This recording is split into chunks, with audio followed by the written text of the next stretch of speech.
आशा करता हूँ आप सब बहुत अच्छे होंगे। मेरा नाम है सिद्धांत अग्निहोत्री। स्टडी ग्लोब्स पे आपका बहुत बहुत स्वागत है। दोस्तों ये एक बड़ी ख़तरनाक कहानी है, ठीक है।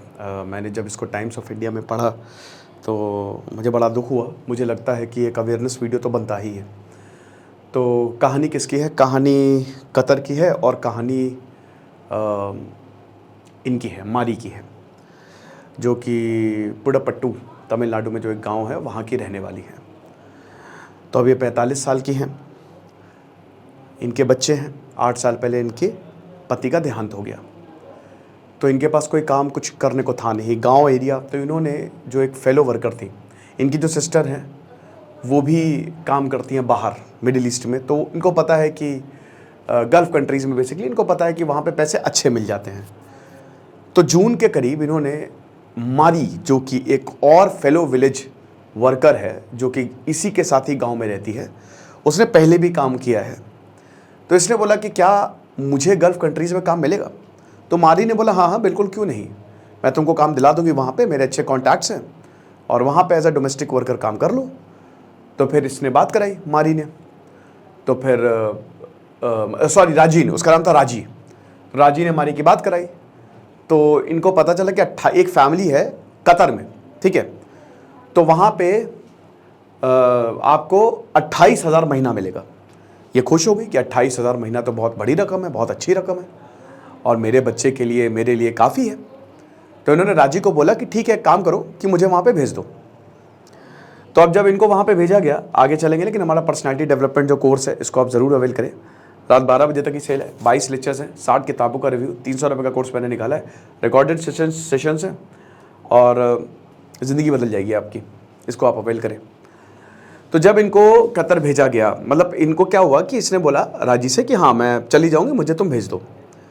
तो राजी ने बोला ठीक है, मैं एजेंट से बात करती हूँ और तुम्हारा वीज़ा मैं लगा देती हूँ, अपनी डिटेल्स दे दो, आईडी बाकी मैं देख लूँगी। तो उन्होंने कहा ठीक है ले लो, कोई प्रॉब्लम नहीं है। डिटेल्स ले ली। अब उसके बाद क्या हुआ, उसके बाद इनका वीज़ा बन गया, पासपोर्ट बन गया, बहुत जल्दी ये काम होता है, पैसे वैसे देके। और उसके बाद इनको भेज दिया गया कतर। अब कतर में तो ये चली गई, लेकिन जैसे ही एयरपोर्ट पे पहुंची इनको एक एजेंट इलियास मिला। तो ये जो इलियास है, इसने बोला चलो फैमिली पे। तो इनको कुछ अच्छा नहीं लगा, सही नहीं लगा। इन्होंने बोला कि यार एजेंट की तो कोई बात नहीं हुई थी कि मैं वहाँ पे जाऊँगा, मुझे तो बोला था कि तुमको सीधा फैमिली लेने आएगी, लेकिन यहाँ तो एजेंट आ रहा है। तो कुछ गड़बड़ लगा और इनका पासपोर्ट वासपोर्ट सब छीन लिया गया। बोला चलो चलो तुमको काम करवाते। तो इनको फैमिली क्या रख दिया कि यहाँ पे परिवार क्या काम करो। अच्छा, जब ये एयरपोर्ट गई, जब एजेंट आया तो इसको गड़बड़ लगी। तो इन्होंने ये बोला कि इन्होंने फ़ोन लगाया राजी को गांव में वापस। तो इन्होंने कहा यार तुमने तो बोला था कि मुझे फैमिली में रखा, यहाँ तो कोई एजेंट लेने आ रहा है, क्या गड़बड़ है। भर के गालियाँ दी इसको, भर के गालियाँ दी। बता रही थी कि गाँव में तो उसने मुझसे इतने प्यार से बात की कि क्या बताए, लेकिन जब मैं कतर आ गई तो उसने मुझसे इतनी गालियाँ दी, इतनी बदतमीजी से बात की और फ़ोन काट दिया। तो अब मुझे पता चल गया कि अब मेरी लगने वाली है कायदे से। तो ये जो है वो चली गई, ठीक है। एक फैमिली जहाँ पे 16 लोग काम करते थे, वहाँ पे इनको काम करना पड़ा और ये पूरा एजेंट्स के थ्रू हुआ। बहुत काम किया, बहुत काम किया, बड़ा मुश्किल था इनके लिए वहाँ पे सर्वाइवल। फैमिली ठीक ठाक थी, बहुत अच्छी भी नहीं, बहुत बुरी नहीं। फिर एकदम से एक दिन बोला यहाँ पे फैमिली ने कि हम तुमको नहीं रख पाएंगे, तुम निकलो यहाँ से। काम बहुत करवाते थे।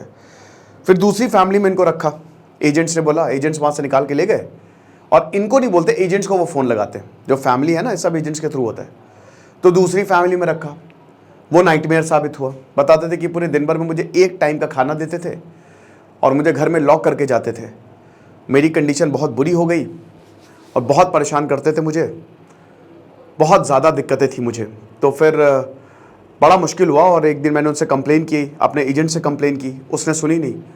तो मैंने जिस परिवार में मैं थी उनसे कंप्लेन की कि मैं तो ऐसे काम नहीं कर पाऊंगी, आप तो परेशान कर देंगी मुझे, ना मुझे खाना मिल रहा है, मैं मर जाऊंगी ऐसे। तो उस फैमिली ने क्या किया कि इसको पकड़ा, मारी को कार में ले गए और क्योंकि आपको पता ही है कि कुवैत और बाकी पूरे गल्फ़ जो है वो डेजर्ट एरिया है, वो छोड़ दिया वहाँ पे, ठीक है, रेगिस्तान में, बीच सड़क पे छोड़ दिया और चले गए वो लोग वहाँ से। फ़ोन छोटा वाला, वही कीपैड वाला, बैटरी मर गई, पैसे थे नहीं, पैसे 1 रुपये नहीं, ठीक है, कोई पैसे नहीं मिले। ये चलती जा रही है, धूप में चलती जा रही है और बेहोश हो गई।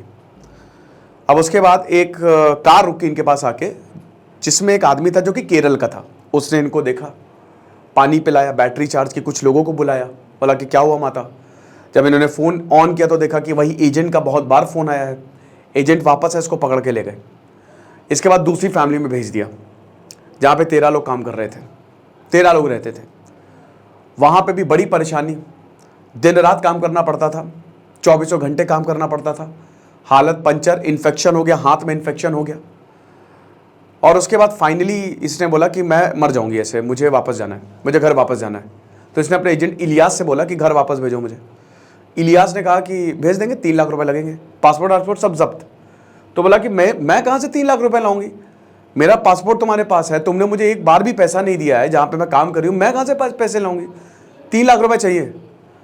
बोला कि नहीं मैं नहीं दूंगी। तो इसको पकड़ के बंद कर दिया, 1 हफ्ते तक इसको बंद रखा। बहुत परेशान रही है, क्या करूँ क्या ना करूँ। और तब इसको लगा कि मौत ही आ जाए तो ज़्यादा बेटर है ना, किसी तरीके से। लेकिन फिर ये क्या हुआ कि ये भागी, मतलब किसी तरीके से ये बालकनी फांद फूंद के, दरवाज खिड़की से निकल के बालकनी फांद गई पूरा, मतलब कूद गई। 2 फ्लोर की बिल्डिंग थी, पैर में फ्रैक्चर हो गया। एक और गाड़ी वहाँ पे आ रही थी, देखा तो इनको हॉस्पिटल ले गए, डॉक्टर ने इनको ट्रीट किया। फिर एजेंट है, फिर वापस ले गए इनको कि चलो तुम्हारी हिम्मत कैसी, तुम बाहर निकल गई, बहुत मारेंगे तुमको। अब ले गए और बोला कि अब 5 लाख तुमसे लेंगे। तो बड़ी गिड़गिड़ाई कि प्लीज़ मत करिए, मैं कहाँ जाऊँगी, मेरे बच्चे हैं, मैं छोटे छोटे, उनका कोई नहीं है, आप समझिए। बोला नहीं कुछ नहीं, चलो अंदर। तो वहाँ पे फिर आइसोलेशन में अगेन 4-5 दिन। लेकिन फिर किसी तरीके से ये अपनी फैमिली को कांटेक्ट करने में कामयाब हो गई। और जैसे ही फैमिली को ये बात बताई तो इनकी फैमिली परेशान हो गई बहुत ज़्यादा। फिर वहाँ पे जो एनजीओ है उसने मदद की और भारत के ब्यूरोक्रेट्स की मदद से जो है इनको वापस लाया गया। ये कहानी है। अब इसमें जो एनजीओ है NDWM, domestic workers movement, national domestic workers movement, तो वहाँ पे एक एम्प्लॉय ये बताती हैं कि ये कुछ लकी लोगों में से एक थी जो ये हो गया, ये आ गई। बहुत लोग नहीं आ पाते, जैसे अभी हमको ये पता चला कि 3 और जो वर्कर्स थी तमिलनाडु की, वो नहीं वापस आ पाई, वो वहीं पे फंसी हुई है।